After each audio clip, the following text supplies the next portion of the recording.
Dès le 4e millénaire avant notre ère, le système d'écriture égyptien, composé d'images expressives appelées hiéroglyphes, impose la civilisation égyptienne au travers de sa société, sa science, son art et de son agriculture abondante due à la gestion maîtrisée des crues du Nil.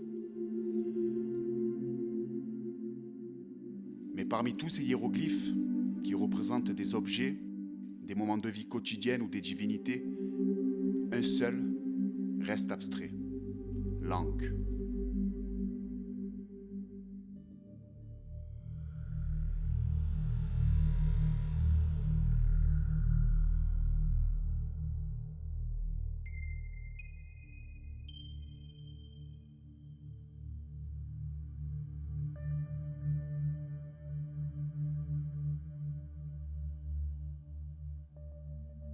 Son origine est inconnue, mais il est présent sur près de 5000 ans d'histoire de l'Égypte ancienne et répandu sur tout son territoire. Il est notamment représenté dans des tombes, des temples, des stèles, des statues et des frises au travers de hiéroglyphes et de sculptures plus magistrales les unes que les autres. L'Ankh est également connu sous le nom de croix de vie ou clé du Nil. Il symbolise la vie, aussi bien terrestre que céleste, celle-ci étant considérée comme éternelle par les Égyptiens. Il représente aussi la clé de toutes les connaissances et de tous les mystères, et symbolise l'union d'Osiris et d'Isis, ouvrant l'irrigation annuelle du Nil. Souvent représenté entre les mains de divinités, comme les déesses Isis, Mat et Sekhmet, ou le dieu du soleil Atum, il pourrait être l'instrument par lequel ils insufflent la vie, étant très souvent représenté en direction de la bouche ou du nez de Pharaon, lorsqu'il n'est pas simplement porté par la anse. Sa couleur peut changer sa signification. Bleu, l'Ankh est associé aux divinités et au ciel, tandis que l'argent brillant représente la vie sur terre. De couleur or ou jaune, il est lié au sud, verte au Nil et au nord.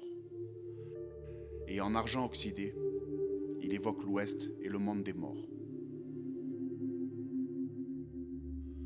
Lorsqu'il n'est pas entre les mains des dieux, seul Pharaon, et à quelques exceptions la reine, le porte mais ne l'utilise pas, renforçant ainsi l'idée que l'Ankh serait l'instrument des dieux.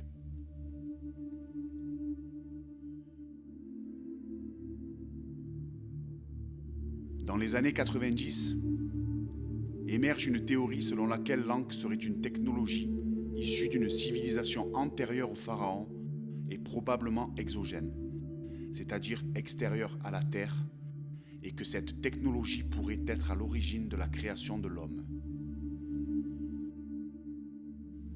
Une autre théorie veut que lorsqu'il est accompagné des symboles du pilier Djed, tout aussi abstrait et mystérieux, et de celui du sceptre, des techniques d'électromagnétisme pourraient transparaître au travers de l'Ankh et pourraient l'assimiler à une technologie de communication avancée.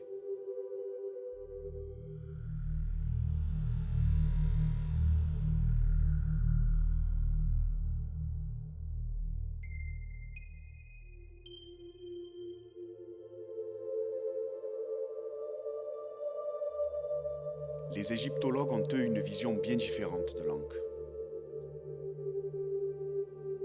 Outre la dimension symbolique et spirituelle, nombre d'entre eux y voient la représentation d'objets bien plus terre-à-terre. Victor Lauré, égyptologue du XIXe siècle, pensait que l'Ankh était un miroir, avant de reconnaître son erreur devant le grand nombre de représentations où l'Ankh était porté par la anse. Dans sa liste de signification des hiéroglyphes, Sir Alan Gardiner, éminent spécialiste de la discipline du XXe siècle, place l'Ankh dans la catégorie des vêtements. Selon lui, il pourrait être une courroie de sandales, la boucle contournant la cheville, et symboliser ainsi le mouvement et par conséquent la vie. En 2014, l'égyptologue américain James Peter Allen, spécialiste de la langue égyptienne de l'Ancien Empire, affirme lui aussi, dans son livre introductif, que l'ankh symbolise une courroie de sandales. D'autres hypothèses y voient une vertèbre thoracique de taureau. En effet, l'alliance ankh, djed et sceptre représenterait l'anatomie du bovin. N'hésitez pas à nous laisser un commentaire pour nous dire quelle est selon vous la théorie la plus plausible ou tout simplement celle que vous préférez. Si cette vidéo vous a plu, n'hésitez pas à laisser un petit pouce bleu, à vous abonner à la chaîne et n'oubliez surtout pas d'activer la petite cloche des notifications pour ne rien manquer des prochaines sorties. Il ne me reste plus qu'à vous remercier. Prenez soin de vous et à bientôt.